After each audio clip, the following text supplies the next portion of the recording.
प्रश्न नंबर 1।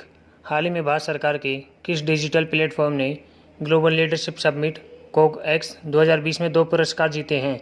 इसका उत्तर MyGov corona help desk Jio haptic technology limited के तकनीकी भागीदारों को उनके एआई के लिए virtual global leadership summit and festival of AI and emerging technology CogX 2020 में 2 पुरस्कार जीते हैं।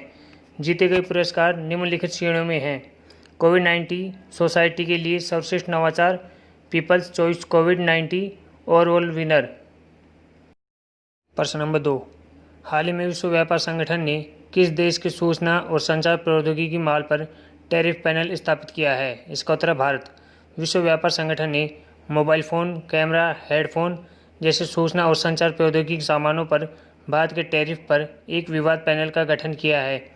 WTO ने पैनल की स्थापना के लिए यूरोपीय संघ के दूसरे अनुरोध पर सहमति व्यक्त की है।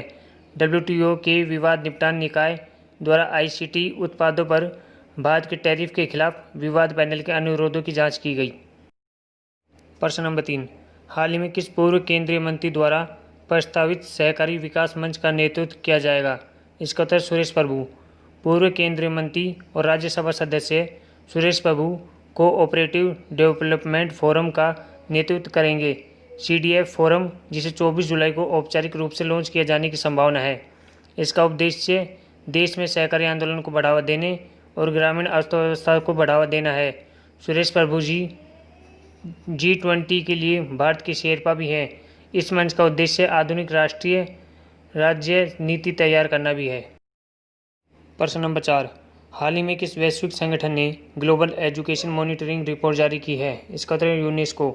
संयुक्त राष्ट्र शैक्षिक, वैज्ञानिक और सांस्कृतिक संगठन ने वैश्विक शिक्षा निगरानी रिपोर्ट जारी की है। इस रिपोर्ट के अनुसार 40% गरीब देश कोविड-19 संकट के दौरान जोखिम में शिक्षार्थियों का समर्थन करने में विफल रहे। यह भी पता चला कि 10% से कम देशों में ऐसे कानून हैं जो शिक्षा में समावेश सुनिश्चित करने में मदद करते हैं। यूनेस्को ने सभी देशों से उन लोगों पर ध्यान केंद्रित करने का आग्रह किया है जो पीछे रह गए हैं। प्रश्न नंबर 5। हाल ही में किस केंद्रीय मंत्रालय ने 2.5 लाख रुपए की बीमा कैप के साथ सड़क दुर्घटना पीड़ितों के लिए कैशलेस योजना शुरू करने की घोषणा की है? इसका उत्तर है सड़क परिवहन और राजमार्ग मंत्रालय। सड़क दुर्घटना पीड़ितों के लिए एक कैशलेस योजना शुरू करने की घोषणा की है। इस योजना को लागू करने के लिए मंत्रालय अपने तत्वाधान में एक मोटर वाहन दुर्घटना नीति की स्थापना करेगा। इसमें प्रति केस 2.5 लाख रुपए का बीमा कवरेज कैप होगा और यह भारतीय या विदेशी राष्ट्रीयता के सभी सड़क दुर्घटना के शिकार लोगों के पात्र होने की संभावना बनाता है। प्रश्न नंबर 6। हाल ही में किस राज्य में पौधे लगाओ पर्यावरण बचाओ अभियान शुरू करने की घोषणा की गई है? इसका उत्तर नई दिल्ली। नई दिल्ली में पौधे लगाओ पर्यावरण बचाओ अभियान शुरू करने की घोषणा की गई है। यह अभियान 10 जुलाई 2020 से शुरू किया जाएगा।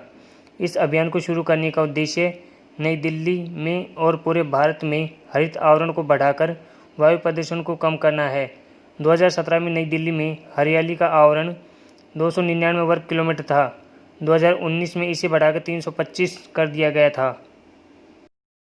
प्रश्न नंबर 7। हाल ही में किस राज्य के नियंत्रक और महालेखा परीक्षक के कार्यालय में एक शहरी वन स्थापित किया गया है? इसका उत्तर नई दिल्ली। नई दिल्ली के नियंत्रक और महालेखा परीक्षक के कार्यालय में एक शहरी वन स्थापित किया गया है। विश्व पर्यावरण दिवस पर 5 जून 2020 को नगर वन परियोजना की घोषणा की गई थी, जिसके तहत देश भर में आगामी 5 साल में 200 शहरी वन के विकास का लक्ष्य रखा गया है। इस योजना की सफलता लोगों की भागीदारी, सरकारी विभागों की सामुदायिक जिम्मेदारियों और कॉरपोरेट्स, गैर सरकारी संगठनों, वन अधिकारियों आदि के बीच सहयोग पर निर्भर करती है। इस शहरी वन में 12,000 पौधे लगाए जाएंगे। इसमें 59 देशी प्रजातियों के पौधे लगाए जाएंगे। प्रश्न नंबर 8।